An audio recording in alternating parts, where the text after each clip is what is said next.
Hey everyone, Simon Ree here with a quick video illustrating A, why I think markets are due for a short-term bounce here, and B, why I think we're not out of the woods yet in terms of this pullback.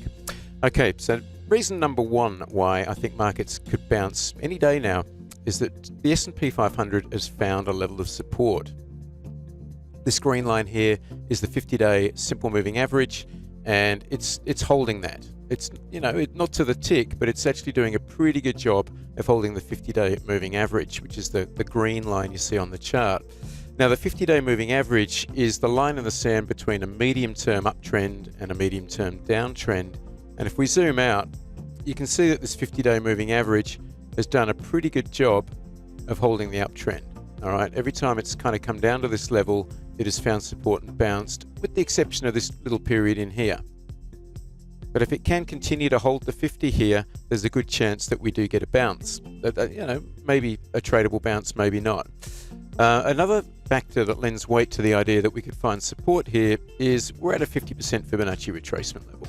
So if I take Fibonacci levels from the recent swing low to the recent all-time high, we're sitting pretty right on that 50% level. The 50% level, incidentally, is 4,500 on the S&P futures, coincidental or not.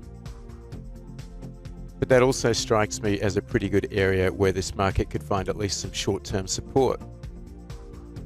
Now, there are some important market internals I want to share with you as well. For those, I'm just going to jump over to TradingView quickly. So here's a chart of the VIX. The VIX on Friday hit a high of almost 36. It closed above 30. And I would say that unless we're about to have a repeat of the February-March 2020 smackdown, the VIX is kind of too high here. The market is over-VIXed. There's a lot of panic. There's a lot of fear. Really and truly, even though the market looks a little bit ugly and a little bit uncertain, it doesn't look disastrous at this point. The VIX looks to me like it is due to mean revert. It is a mean reverting beast. And if the VIX falls back down to its kind of long-term, going back past 18 months or so, support level of about 15 to 16, that will only happen if the market is rallying. But an over-VIXed market is indicative of a market that's got a little bit too short, a little bit too scared, and is probably due for a rally. This is corroborated by the surge we've seen in the put-call ratio. Now, I've needed to recalibrate these numbers since really March 2020, but generally what we're looking at here is whenever the 10-day moving average of the put-call ratio gets over 0.7, it kind of means everybody's short, everyone's scared, everyone's rushed out and bought puts, and that usually coincides with a low in the market. You can see it worked there. If we look at this instance here, it worked there. If we have a look down here, that also put a low in the market there, and we're back above 0.7 here, and I think that will coincide with, again, with at least with a short-term low.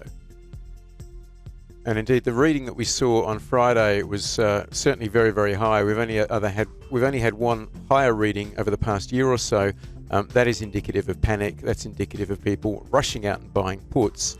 And I tend to think that all of the people who rushed out and bought puts on Friday are about to have their faces ripped off. That's the way the market usually works.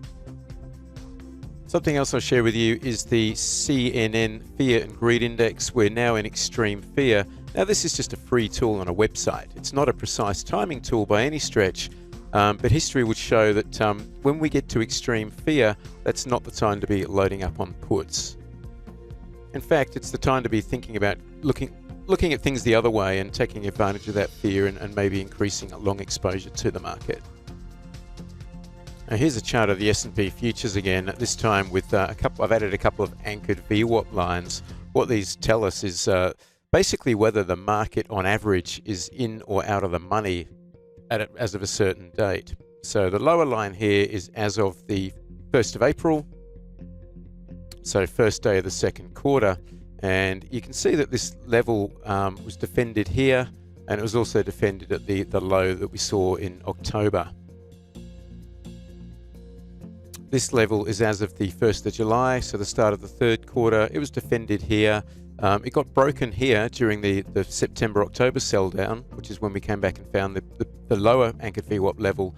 But we got potentially an area of support here as well. roughly coincident with the 100-day moving average and the 61.8% fib level.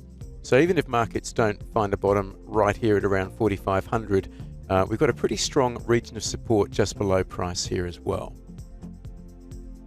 So all of these lead me to conclude that the market is due for a bounce in the near future. Now, whether that starts today, I think it's likely to start this week. Now, doesn't mean we're out of the woods. And for us to be out of the woods, what I would need to see at a minimum is a rally above this 61.8% retracement level from the recent swing high to the recent swing low, or the recent all-time high to the recent swing low. So that's around about 46.46, let's call it 46.50 on the S&P 500 futures. And unless we get a couple of closes above that level, I think the path of least resistance will be lower, and we're probably in an environment where you still want to keep selling rallies. So personally, I'm not chasing this bounce. I'm not looking to get wildly long the market at all. And in actual fact, I'm more of a mind to look for an idea to reset on some short trades or some put trades into strength on a rally back above 4,600. That's what I got for you this time. I hope it helps, and I'll catch you on the next video.